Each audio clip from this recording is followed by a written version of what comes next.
juin 2021. C'est donc parti pour kiosque de ce matin, de ce lundi 28 juin 2021.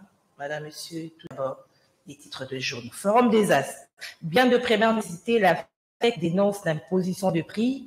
Selon le patronat congolais, les éléments supposés élagués pour alléger la destruction des prix constituent des charges réelles d'exploitation. Panier de la ménagère, écrit toujours Forum des As. Bientôt un carton de poulet à moins de $10 et des piodis à $17, s'exclame ce quotidien. Toujours à sa une, Forum des As écrit en signant 3 accords commerciaux dont l'un porte sur l'exploitation de l'or.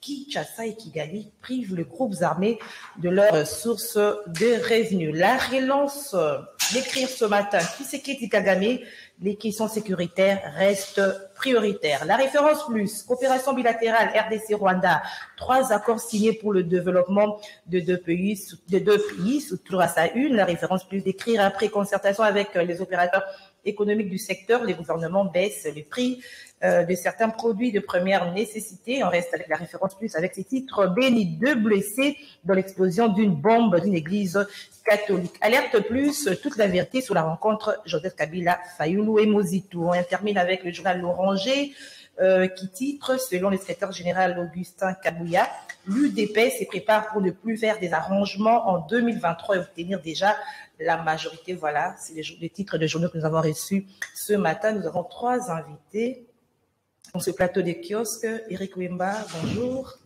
Bonjour. À côté d'Eric, il y a Christella Kiapa. Bonjour Christella. Bonjour madame. Et enfin, puis Gérard Elenga, bonjour, bon début de semaine.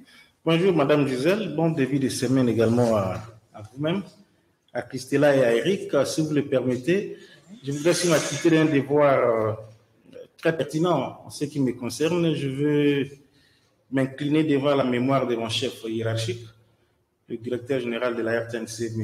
Ernest Kabila Ilunga, et à son âme. Paix à son âme, qui venait de nous quitter là de la manière ou de la façon la plus inattendue. Vous savez, pour nous les chrétiens, la mort se prépare quand même quelque part. Mais il y a aussi des fois que la nature décide autrement et que vous partiez au moment où les gens n'attendaient pas que vous puissiez partir. Donc, je m'incline devant sa mémoire et je présente toutes mes condoléances à l'ensemble de la famille de la RTNC, à sa famille biologique, mais également à l'ensemble de la corporation journalistique de la République démocratique du Congo. Mais une phrase peut-être pour terminer, c'est que... Très vite. C'est vrai, il y a des cultures africaines qui l'ont dit, quand quelqu'un meurt, on ne parle que du bien de lui, on n'évoque pas ce qui n'a pas marché. Et moi, je trouve que c'est de l'hypocrisie, cela. C'est de l'hypocrisie parce que il y a des gens qui, de la manière dont le DG est parti, mort ou peut-être avoir quitté le travail, ça arrange certains. Donc, je refuse ces condoléances rompues de la sorcellerie. Je présente mes condoléances alors que certains que je connais personnellement, moi, qui détestaient les DG, même au niveau de la population. Non, c'est important. Moi, je déteste les comportements teintés de l'hypocrisie qui s'installent dans notre culture, ce qui n'est pas bon. Parce que j'ai dit, je connais bien des gens personnellement. Pourquoi fermer, rester... Donc, quoi, avoir la colère envers ce... c'est pas avoir de la colère. Christella m'a pris le mot, j'ai dit bien l'hypocrisie. C'est-à-dire, mieux serait même de se taire que de ne pas présenter ces condoléances-là. Parce que Dieu n'aime pas ça. Je n'étais pas en bon terme avec vous. Vous me dites, je viens écouter. C'est de l'hypocrisie et c'est pas bon. Merci, et donc, Gérard. Nous inclinons aussi sur la mémoire du président. Et ça l'éditeur de journal Le Phare. Oui, alors, je profite, je présente mes condoléances à la RTN. Personnellement aussi, je suis endeuillé. Polydor Moubouya. Je me souviens encore, stagiaire à l'IFASIC. J'étais venu comme stagiaire. Nous étions 10. Et Polydor, quand il m'a remarqué mon courage, il disait, ces garçons me rappellent un peu ma jeunesse. Il avait jeté son dévolu sur ma modeste personne. Je peux dire en grande partie, si je suis devenu journaliste, c'est grâce à Polydor Moubouya. C'est un grand journaliste qui a laissé quand même des archives dans notre pays, notamment les combats alliés Foreman à 74, alors à Salongo. Un journaliste, c'est par ses reportages, même si aujourd'hui les métiers un peu dévoyés, n'importe qui vient bomber quelque chose. Tantôt il est éditorialiste et journaliste. Il n'a jamais fait un reportage dans sa vie. Donc Polydor est pour nous un modèle. que la jeunesse doit suivre par la rigueur.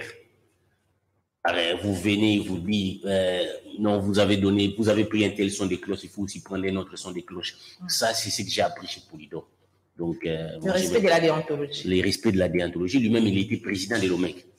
Et que Polydor aussi a mené une lutte dans une présidence contre la dictature de Mobutu.